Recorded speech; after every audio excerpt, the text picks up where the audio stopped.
10 Mulan. एक बार प्राचीन चीन में मुलान नाम की एक लड़की रहती थी। उसके पिता एक सेवानिवृत्त जनरल थे।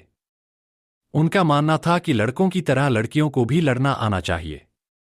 इसलिए उन्होंने मुलान को घोड़े की सवारी करना और तलवार चलाना सिखाया।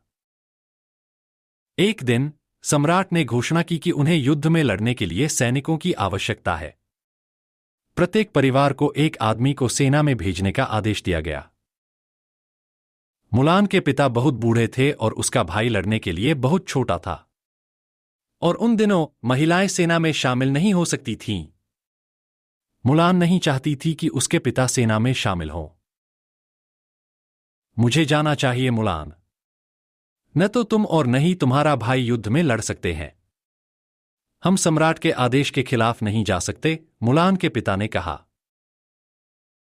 लेकिन पिताजी, आप ठीक नहीं हैं। आपको अपनी उम्र में सेना में क्यों शामिल होना चाहिए?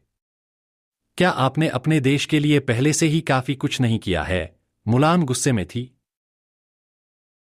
मुलान के पिता दुखी थे, लेकिन वे सम्राट के आदेशों का पालन करने के अलावा कुछ नहीं कर सकते थे। इसलिए उन्होंने अन्य लोगों के साथ सेना में शामिल होने का फैसला किया।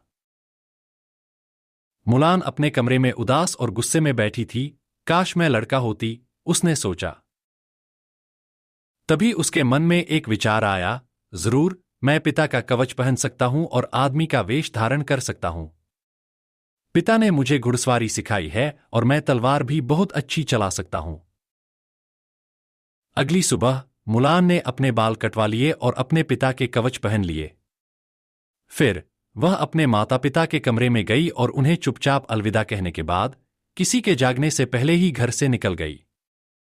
मुलान ने एक नई यात्रा शुरू की और सेना में शामिल हो गई, एक आदमी होने का नाटक करते हुए।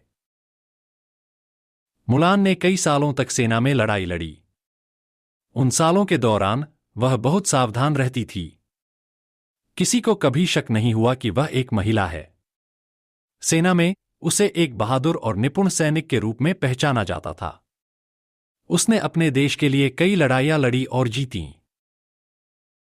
इन वर्षों में मुलान सफलता की सीढ़ियां चढ़ती गई। उसे कई अन्य सैनिकों का प्रभारी बनाया गया। उसकी बहादुरी, समर्पण और सक्षम नेतृत्व के परिणामस्वरूप मुलान को सेना का जनरल बनाया गया। कुछ समय बाद ही सेना में फ्लू फैल गया। मुलान बीमार पड़ गई। डॉक्टर को उसे देखने के लिए बुलाया गया। डॉक्टर ने जैसे ही उसे देखा, सबको सच्चाई पता चल गई। सच्चाई जानने पर सम्राट क्रोधित हो गया और उसने मुलान को दंडित करने का निर्णय लिया। लेकिन अन्य सैनिक उसके पक्ष में खड़े हो गए और सम्राट के निर्णय के विरुद्ध अपनी राय व्यक्त की।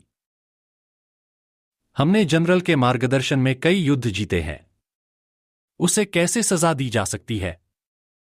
हमें परवाह नहीं कि वह लड़की है या लड़का, वह बहादुर और साहसी है। वह किसी भी अन्य सैनिक जितनी ही महान सैनिक है। तभी एक सैनिक दौड़ता हुआ आया। उन पर हमला हो रहा था। मुलान ने अपना कवच पहना हुआ था। वह बीमार थी, लेकिन दृढ़ निश्चयी थी। उसने अपने सैनिकों का नेतृत्व किया और अपने देश के लिए एक और लड़ाई जीती।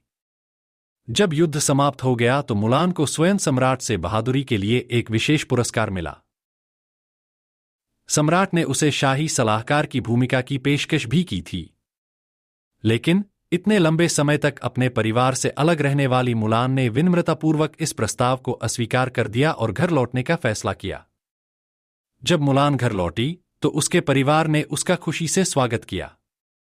उसने अपने भाई को अपनी सैन्य पोशाकें उपहार में दीं और एक बार फिर से महिला की तरह कपड़े पहन लिए। मुलान की कहानी पूरे चीन में फैल गई। उसकी बहादुरी से प्रेरित होकर कई युवतियों ने घुड़सवारी और तलवारबाजी सीखी ताकि वे भी मुलान की तरह अपने देश के लिए लड़ सकें। चीन की एक लोक कथा।